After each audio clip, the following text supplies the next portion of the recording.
मैं आज आजम स्वाति आपका, साले मोहम्मद आपका शुक्रिया अदा करता हूं और मेरे जो एमपीज बैठे हैं, मुश्ताक गनी, बाबर सलीम, नवाबजादा फरीद और अहमद शाह, मैं आपको भी सबको खराज तहसीन पेश करता हूं इस शानदार जलसे की। मनसेरा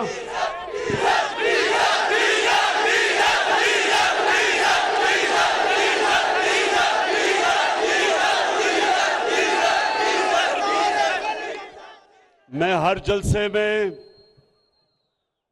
अपने आप को कह के जाता हूं कि मैं फजल रहमान को डीजल नहीं कहूंगा, लेकिन करूं क्या? मैं जब खड़ा होता हूं तकरीर करने के लिए तो सारे पंडाल से डीजल की आवाजें आनी शुरू हो जाती हैं।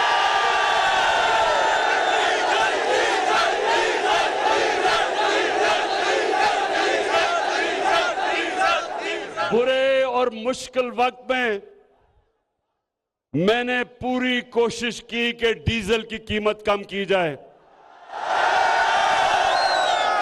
इस वक्त ये मनसेरा, आप बाशऊर लोग हो, आप समझते हैं। मैं अभी बैठ के देख रहा था, एक एक चीज जो यहां बोली जाती थी सबको समझती। तो आपने गौर से जरा मेरी बात सुने कि देखिए मैं जब अपने अल्लाह और रसूल की बात करता हूं और अपने दीन की बात करता हूं, ये ऊपर वाला गवाह है। मैं कभी ना वोट लेने के लिए उनका नाम लेता हूं, ना किसी तरह लोगों को अपनी तरफ खींचने के लिए उनके नाम लेता हूं। ये मेरा ईमान है। नौजवानों, ये सुन लो मेरी बात। मैं वो इंसान हूं जो सारी दुनिया फिर चुका है। मैं वो पाकिस्तानी हूं जो दुनिया का, क्रिकेट की दुनिया का सुपरस्टार रह चुका है। कहने का मतलब ये मनसेरा, और मैं खास तौर पे, देखें, मैं नौजवानों से खास तौर पे मुखातिब इसलिए हूं कि मेरे नौजवानों, आप पाकिस्तान का मुस्तकबिल हो। आपको मैं अपने तजर्बे से मैं ये सिखाना चाहता हूं कि सही रास्ता कौन सा है, आपकी अजमत का रास्ता कौन सा है और आपकी तबाही का रास्ता कौन सा है। नौजवानों, जब आप नमाज पढ़ते हैं, आप जब अल्लाह के सामने 5 वक्त दिन में झुकते हैं तो क्या मांगते हैं? क्या मांगते हैं अल्लाह से? सिर्फ एक चीज मांगते हैं नौजवानों। अल्लाह से आप मांगते हैं कि अल्लाह उस रास्ते पे लगा जिसमें तूने नेमतें बख्शी, उस रास्ते पे ना लगा जो तबाही और बर्बादी का रास्ता है। 2 रास्ते हैं आपके सामने। नौजवानों, सारा वक्त याद रखना कि हमेशा आपके सामने 2 रास्ते आएंगे। ये जो लोग हैं, अभी जो साले मोहम्मद ने बात की, इसके जमीर को खरीदने के लिए 20 या 25 करोड़ रुपए इसके सामने रखे गए।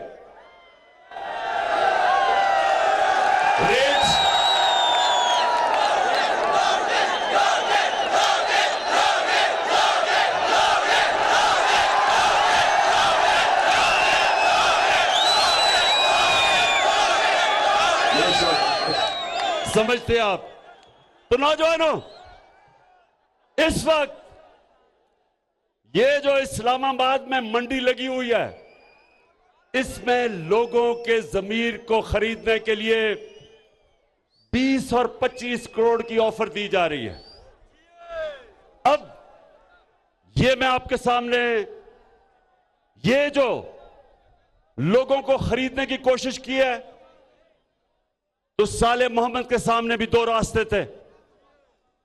एक रास्ता था कि ये पैसे ले ले और कहे जी इमरान खान तो बड़ा बुरा आदमी है और मुझे अभी पता चला है, मेरा जमीर जाग गया कि ये तो बहुत बुरा आदमी है, इसलिए मुझे तो पता ही नहीं था कि ये इतना बुरा है। मुझे तो अब पता चला है कि पीटीआई ने तबाह कर दिया पाकिस्तान।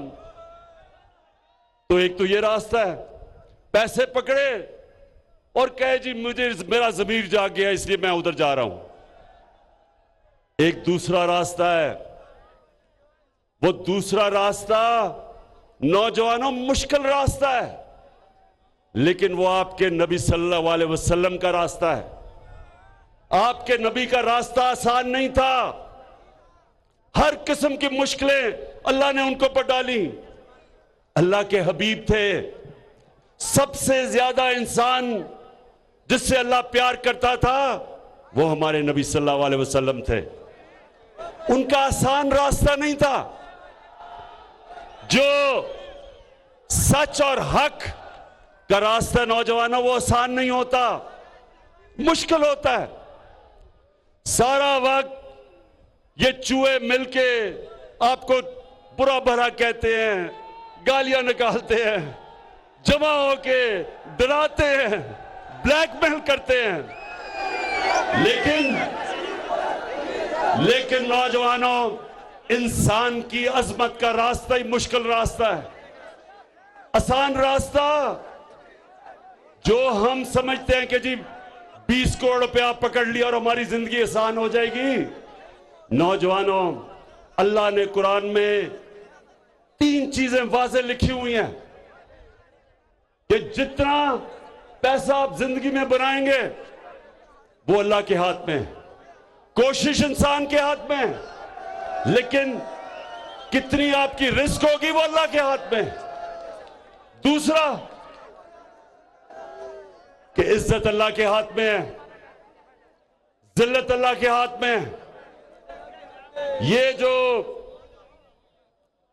लोग समझते हैं कि आपको बुरा भला कह के आपको इंसान जलील कर सकता है, कोई इंसान को जलील नहीं कर सकता, क्योंकि इज्जत अल्लाह ने अपने हाथ में रखी हुई है।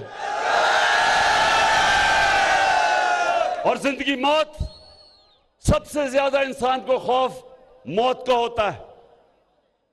अल्लाह ने इंसान को आजाद कर दिया है। वो कहता है कि किस टाइम पे तुम दुनिया से जाओगे ये अल्लाह ने अपने हाथ पे रखा है, इसलिए अल्लाह ने आपको आजाद कर दिया है। कुरान में वो कहता है कि जो लोग ईमान ले आए मैं उनके खौफ दूर कर देता हूं। एक बुज़दिल आदमी वो होता है जिसमें ईमान नहीं होता। ईमान वाले की निशानी होती है उसकी कोई कीमत नहीं होती, उसके ज़मीर को कोई खरीद नहीं सकता, उसको कोई डरा नहीं सकता। तो मैं साले मोहम्मद आज आप सबके सामने आपको इसलिए खराज तहसीन पेश करता हूं कि 20 करोड़ क्या 50 करोड़ भी आपको वो ऑफर करते आपने नहीं जाना था उनके साथ। अच्छा नौजवानों, अब पहले तो मैं आज अल्लाह के सामने उसका शुक्र अदा करता हूं कि मैं सुरखरू हूं। क्यों? कि उसने मेरे से और मेरी गवर्नमेंट से वो काम लिया जो 50 साल से किसी से, कितनी हुकूमतें आई, 57 मुसलमान मुल्क हैं, लेकिन उसने पाकिस्तान और मेरे से वो काम लिया कि यूनाइटेड नेशंस के अंदर हमने जाके रेजोल्यूशन पास की कि जो इस्लाम के खिलाफ, जो हमारे नबी सल्लल्लाहु अलैहि वसल्लम की शान में गुस्ताखी करते थे, हमारी हुकूमत ने जाके यूएन में कहा है कि ये 15 मार्च हर साल इस्लामोफोबिया के खिलाफ सारी दुनिया में यूनाइटेड नेशंस दिन बनाएगी। और ये जब तक हमें तकलीफ दी जाती थी, आजादी राय के नाम पे, फ्रीडम ऑफ एक्सप्रेशन के नाम पे हमारे नबी सल्लल्लाहु अलैहि वसल्लम की शान में गुस्ताखी की जाती थी।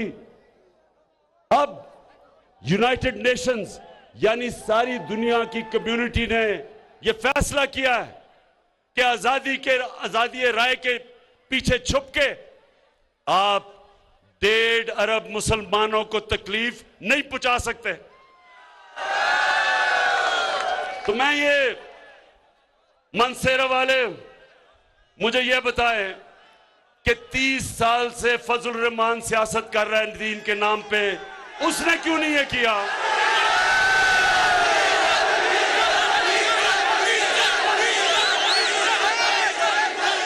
अच्छा, अब नौजवानों आप सुने, पहले तो मैं सिर्फ आपको ये बता दूं कि ये मेरा ईमान है, ये पॉलिटिक्स नहीं है, ये वोट लेने की कोशिश नहीं है। पाकिस्तान सिर्फ एक तरह उठेगा कि हम जो अल्लाह ने हमें हुक्म दिया है कि नबी सल्लल्लाहु अलैहि वसल्लम के कदमों पे, उनकी सुन्नत पे, उनकी शरिया पे चलो, उनके रास्ते पे ही ये मुल्क उठेगा। और उनका रास्ता ये था कि पाकिस्तान को अगर हमने ऊपर उठाना है तो जो मदीना की रियासत पे उन्होंने असूलों पे, नबी सल्लल्लाहु अलैहि वसल्लम ने जो असूल तय किए थे, जब हम उन असूलों पे चलेंगे, मैं आप सबको आज दावा करता हूं कि हम सबके सामने आप देखेंगे कि दुनिया में यह मुल्क उठता कैसे है, कैसे हरे पासपोर्ट की दुनिया में इज्जत होती है। और वो सबसे पहले इंसाफ के अलावा जब तक एक माशरे में अदल और इंसाफ नहीं आता, वो माशरा तरक्की नहीं कर सकता। जिस भी माशरे में कानून की बालादस्ती यानी कि कानून की हुक्मरानी, यानी कि ताकतवर और कमजोर कानून के जब नीचे आते हैं, वो माशरा ऊपर आता है। मदीना की रियासत में हमारे नबी सल्लल्लाहु अलैहि वसल्लम ने क्या कहा था कि अगर मेरी बेटी भी जुर्म करेगी उसको सजा मिलेगी, कोई कानून के ऊपर नहीं। तो ये जो 3 स्टूजेस या 3 चूहे, ये जो मिलके ये शिकार करने मेरा आ रहे हैं चूहे, इंशाअल्लाह इन चूहों को शिकस्त इसलिए हम देंगे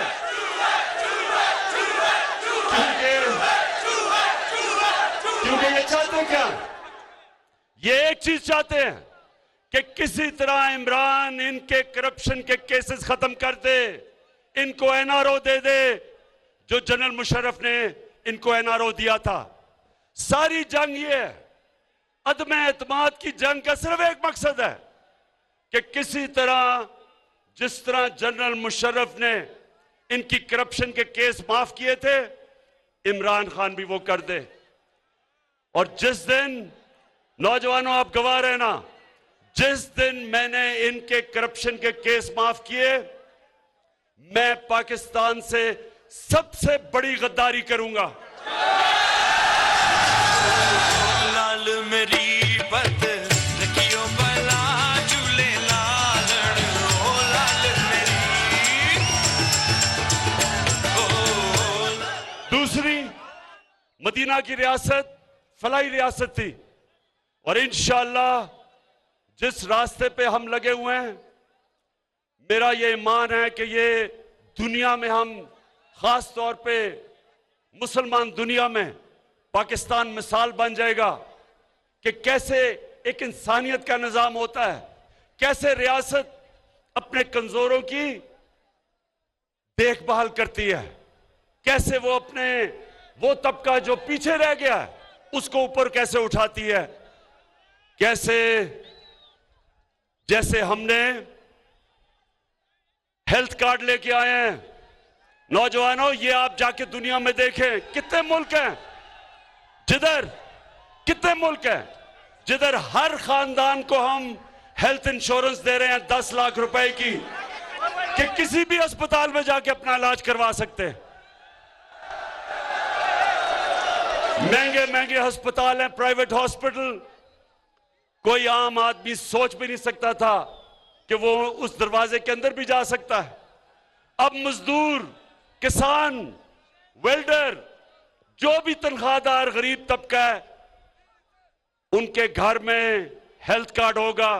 किसी भी अस्पताल में जाके अच्छे से अच्छे अस्पताल में जाके अपना इलाज करवा सकते हैं। ये पहला कदम है फलाही रियासत की तरफ। फिर हमने एहसास के प्रोग्राम शुरू किए। सबसे पहले हम 2 करोड़ खानदानों को, जो गरीब तरीन है, हम 14,000 रुपया दे रहे हैं खानदान को, ताकि अपना वो घर संभाल सके। फिर महंगाई के दौर में 2 करोड़ खानदान को हम 30% रियायत दिलवा रहे हैं घी, आटे और चीनी में। फिर एक बीमारी है जिसको कहते हैं स्टंटिंग, यानी बच्चा अपने पूरे कद पे नहीं पहुंचता क्योंकि ग़िज़ा नहीं मिलती। वो पहली दफा पाकिस्तान में हमने प्रोग्राम शुरू किया एहसास के नीचे।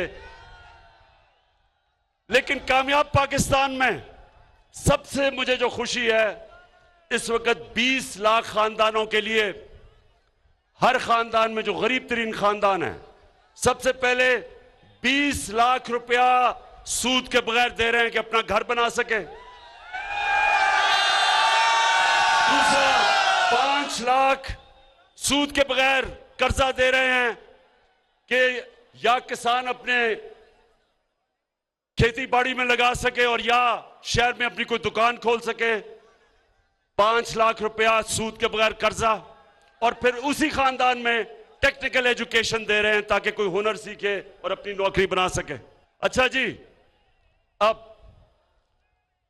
जो मैं अपनी कौम को सबसे ज्यादा जरूरी चीज बताना चाहता था वो ये कि देखें नौजवानों, मेरे मां बाप एक गुलाम हिंदुस्तान में पैदा हुए थे, आजाद नहीं थे, अंग्रेज की गुलामी थी।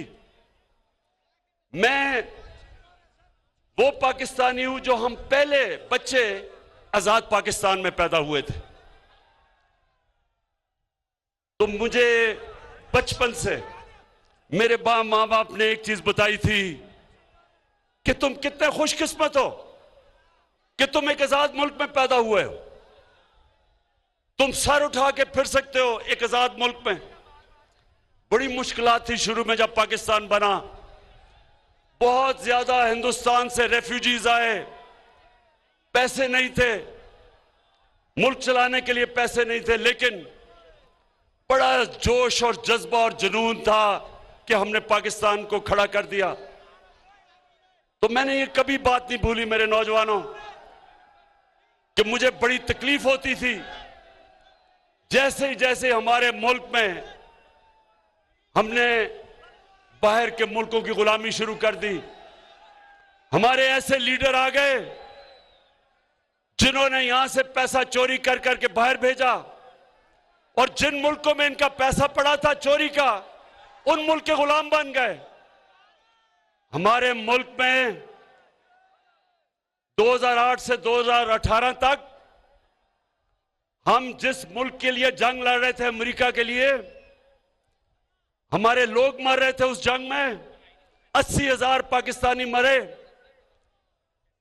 लेकिन उसी जिसके लिए जंग लड़ रहे थे उसने 400 ड्रोन हमले किए हमारे मुल्क के ऊपर। और ये जो 3 चूहे में से 2 चूहे तब सरबराह थे। कभी इनको कोई शर्म नहीं आई कि जिस मुल्क के लिए आप कुर्बानियां दे रहे हैं वो आपके मुल्क पर हमला कर रहा है। कम से कम मुंह से बोले तो सही कि दुनिया में कोई मिसाल ही नहीं इसकी। लेकिन जो अपनी दौलत के गुलाम हो, जिन्होंने चोरी करके पैसा मगरबी बैंकों में और ऑफशोर अकाउंट्स में रखा था, उनके अंदर कभी जुर्रत नहीं आई और एक दफा उन्होंने मजम्मत नहीं की और पाकिस्तानियों को हर किस्म की जिल्लत उठानी पड़ी। तो मैं जब प्राइम मिनिस्टर बना, मेरा पहला यह था कि कभी आगे से मेरा मुल्क किसी की गुलामी नहीं करेगा।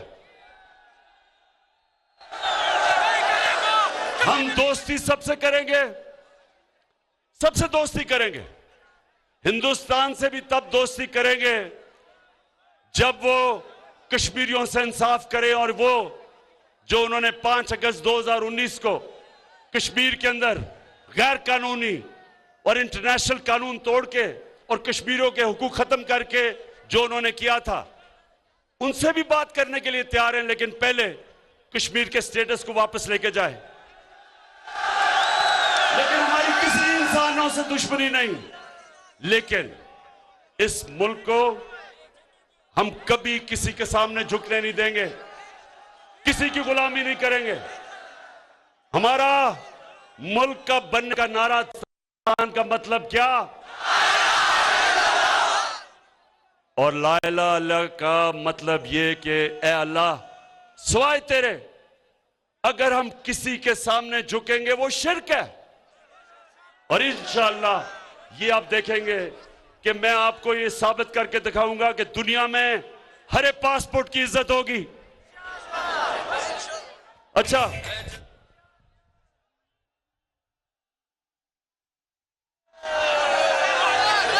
एक मिनट जरा असर की नमाज अजान हो जाए।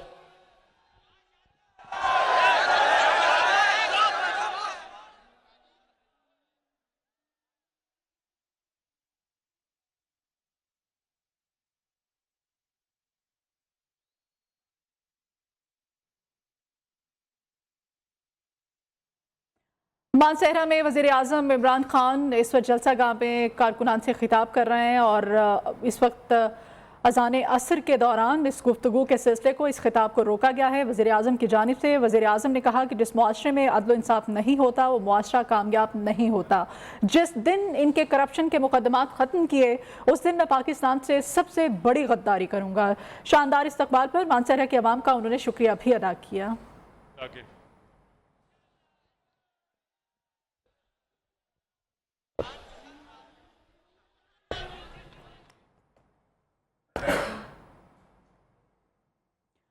उन्होंने कहा पाकिस्तान के नौजवान पाकिस्तान का मुस्तकबिल है। मैंने हमेशा नौजवानों को बताने की कोशिश की कि नौजवानों की अजमत का रास्ता क्या है, अपने तजुर्बे से हमेशा सिखाने की कोशिश की। अपोजिशन का नाम आवाम की तवज्जो अपनी जानिब करवाने के लिए नहीं लेता। सालेह मोहम्मद के ज़मीर को ख़रीदने के लिए 20 से 25 करोड़ रुपए की बोली लगाई गई। जिस मुआशरे में अदल इंसाफ नहीं होता है मुआशरा कामयाब नहीं होता। तो मदीना की रियासत की 3 चीजें क्या थी? कानून की बालादस्ती, हुक्मरानी, इंसाफ एक, फलाई रियासत दो, एक खुददार रियासत जो सिवाय अल्लाह के किसी के सामने नहीं झुकती।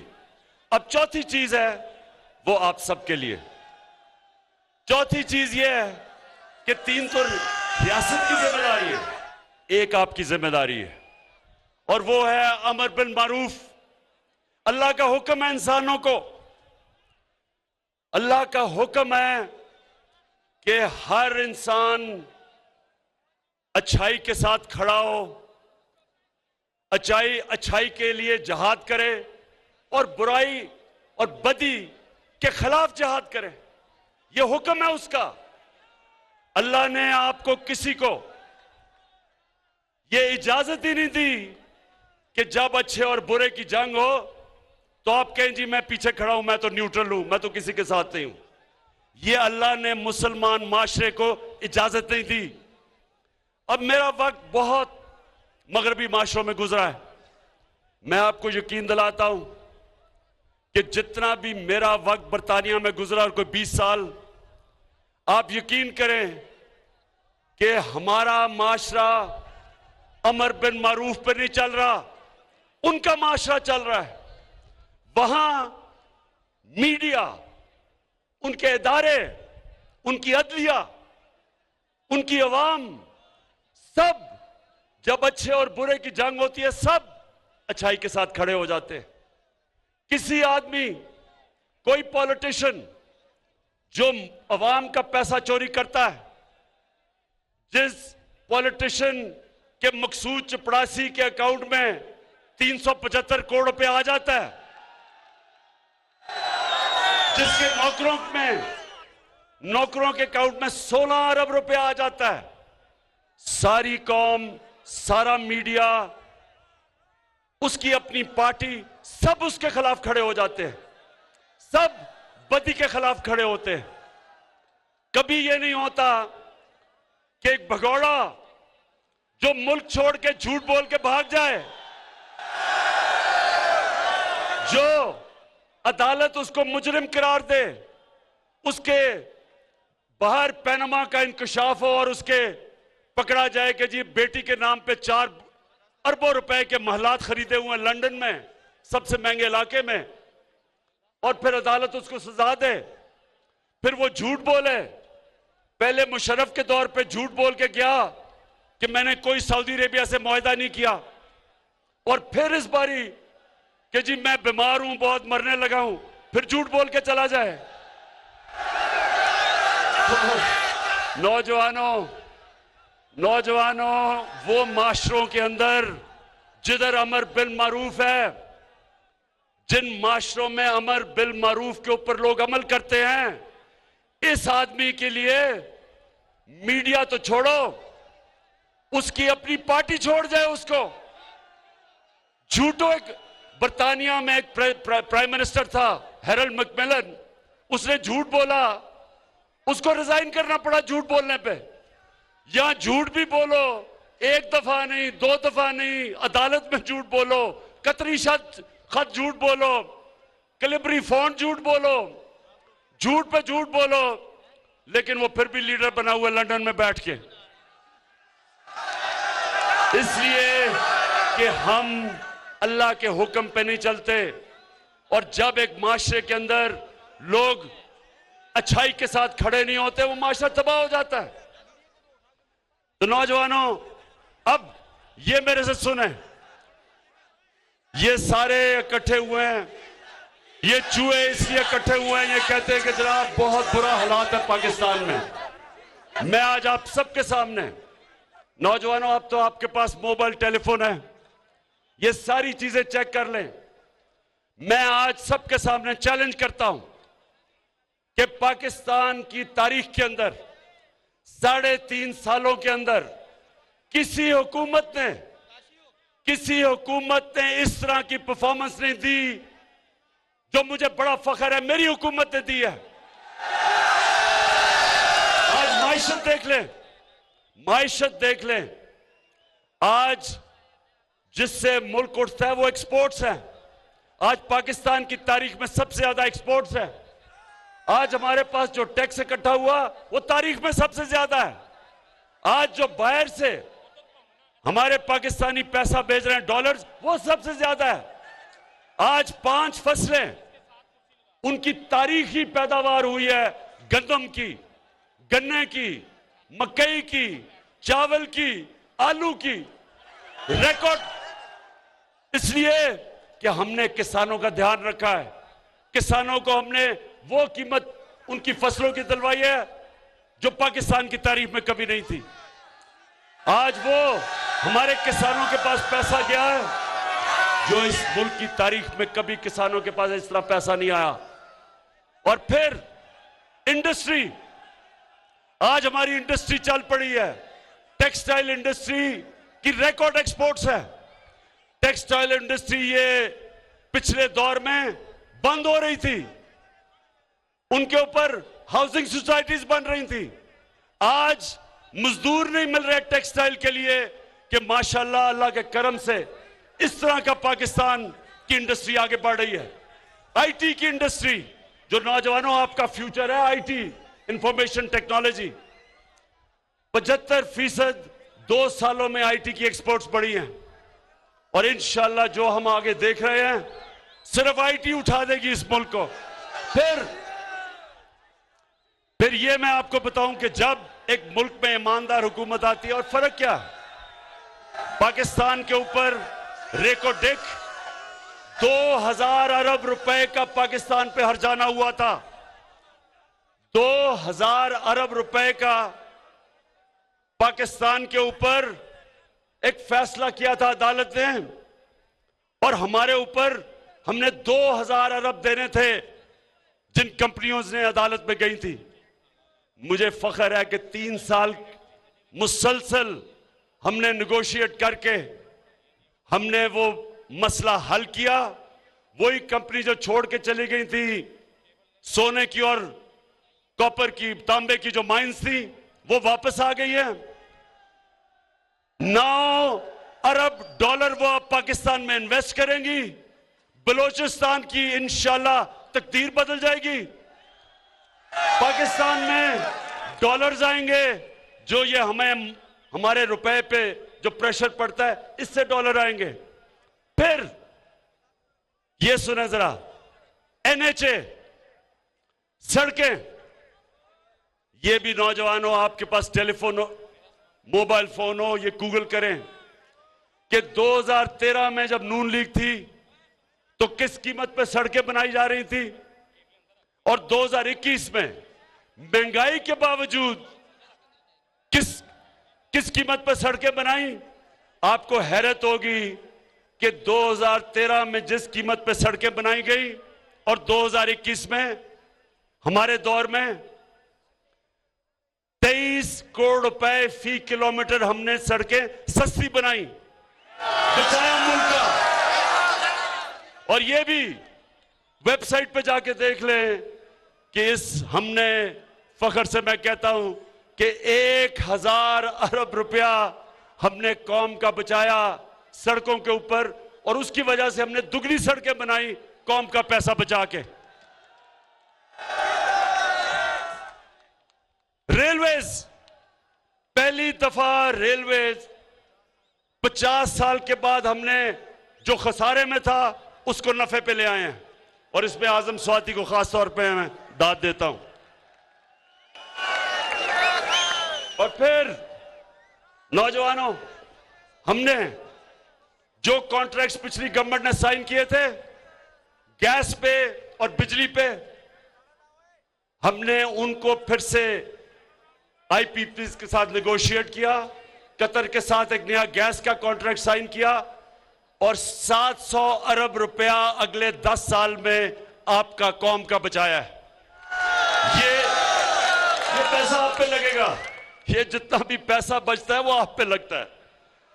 तो आखिर में मानसेरा, आखिर में मैं इस जबरदस्त जुनूनी जलसे का आपका शुक्रिया अदा करता हूं।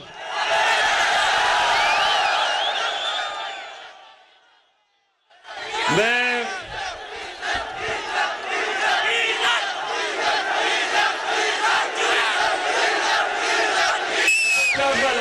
एक मिनट, हाथ उठा के जरा मुझे बताओ मानसेरा के लोगों कि ये 3 चूहे जो करने चले हैं शिकार, ये कामयाब हो जाएंगे?